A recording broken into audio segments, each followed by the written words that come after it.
Hi YouTube, this is a free extract from my larger Illustrator Advanced course. You can check that out on bringyourownlaptop.com. Also, there's a link in the description for the exercise files. Those are free to download, so go and download those. All right, yeah, enjoy the video.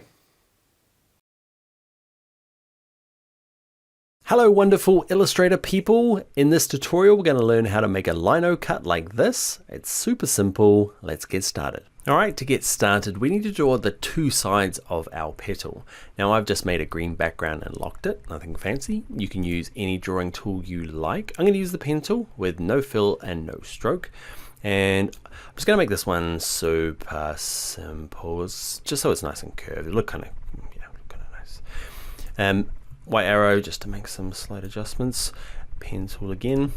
Now, it can't be one solid shape, it needs to be two separate ones. So I'm just going to kind of draw them separately here and not spend too long trying to fix it up.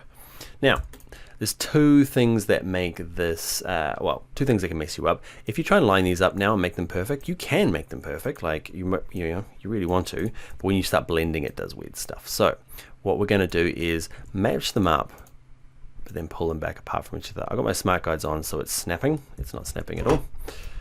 Come on, pencil. You are, buddy. Snap with his buddy. Cool. Don't worry too much about the stroke yet. We're going to go and fix that. But before you hit blend, just move them apart. Now we've done blending quite a few times in this course. Let's just use the shortcut Command Option B or Control Alt B. Okay, and now we can blend them, or now we can move them back together. To move them back together, double click the outside to go inside the blend, and now I can grab one of these guys and just kind of line them back up again. Awesome. Let's go back out, smash that arrow until it comes back out, and with it selected, double click your blending tool and increase your steps. Now it'll depend on the size you've drawn yours. Okay,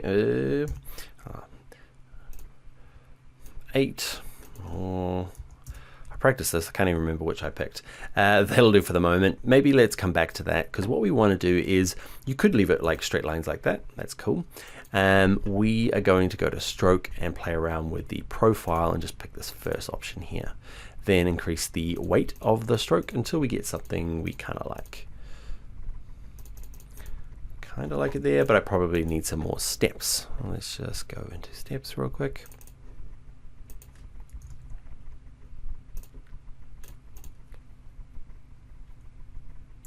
Awesome.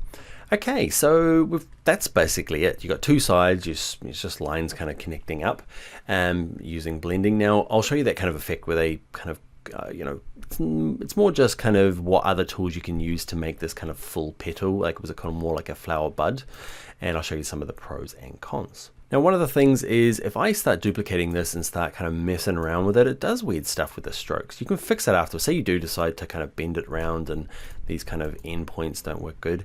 Go to stroke and just kind of turn this on and off again to kind of reset it, which is one way. Another way you might do is just to outline it. Okay, so that's what I'm going to do, because the next step requires me to do some cutting of it.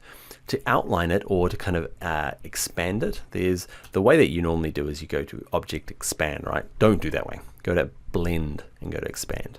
Okay, same sort of thing, but now it's all those lines. I should have gone to Transform, Flick, Reflect. I'm just kind of doing something else. What am I doing here? Just finding a new size. Now what I'd like to do is I should have saved a version of this. I'm going to save a version. I'll even save a version of this side. Okay, so this guy here, I want to get back to my shapes. I could go inside and copy it and paste it out. I can just go to blend and say release my lines. Thank you. Okay, and I'm just going to use one of these. Actually, I'll show you both. Actually, I'll make it green so it makes it obvious what I'm doing for this guy. It's going to be like a cutting path. Might make it a little bit bigger, bring it to the front. Okay, just so I can use that. I'm going to use that to slice the chunks off this. Okay, move it to where you feel. I'm using my arrow keys on my keyboard. Feels nice. Cool. So I'm going to grab both of these guys now and just move them out, because that's just, it's hard to work in there. Okay, now we need to delete all these. Okay, the best way is the Shape Builder tool. I'm going to hold down the Option key on a Mac, Alt key on a PC, and just kind of drag across them all. And then this guy here, I'm going to delete. And that's kind of it. I'll do the top bit with you, but if you want to carry on, you can, because that's kind of what I do to get this. Now, that guy there probably needs the stroke weight taken down so we can see a bit more of it.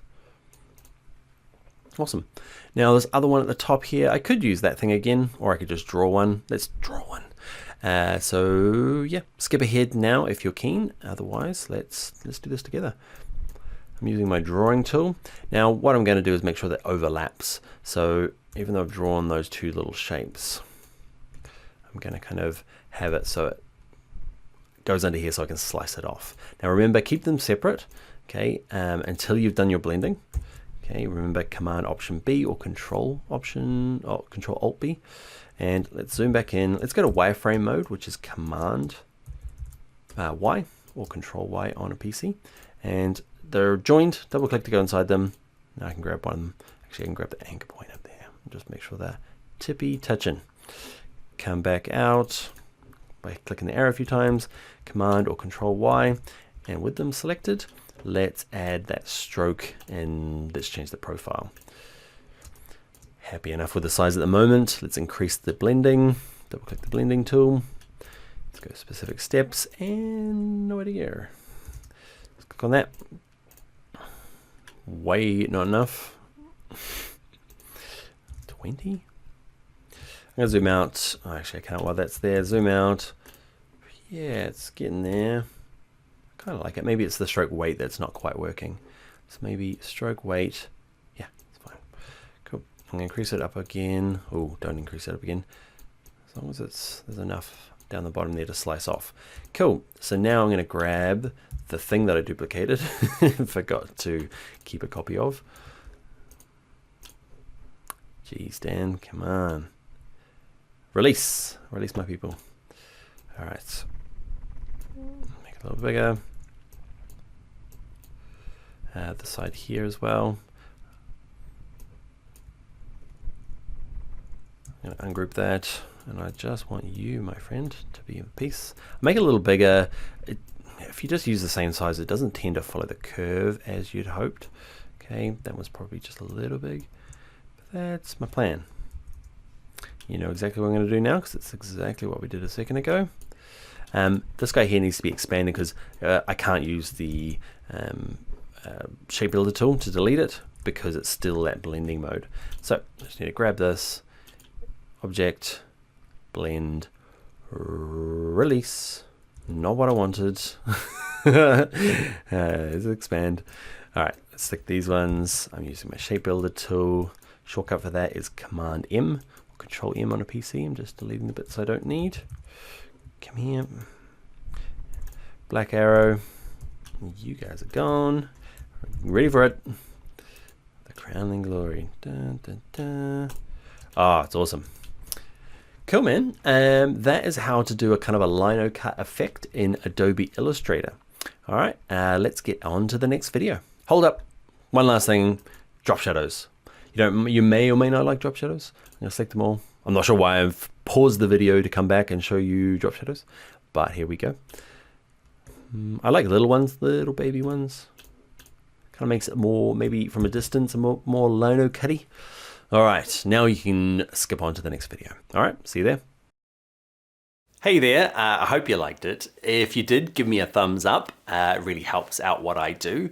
I've got lots of other stuff here on YouTube, so consider subscribing. Also, I want to see what you made. Okay, so you're obviously doing something. Don't be shy. I'd love to see what it is. If you put it up on Instagram, I'd love to, for you to mention me. I'm Bring Your Own Laptop on Instagram, and on Twitter, I'm Dan Loves Adobe.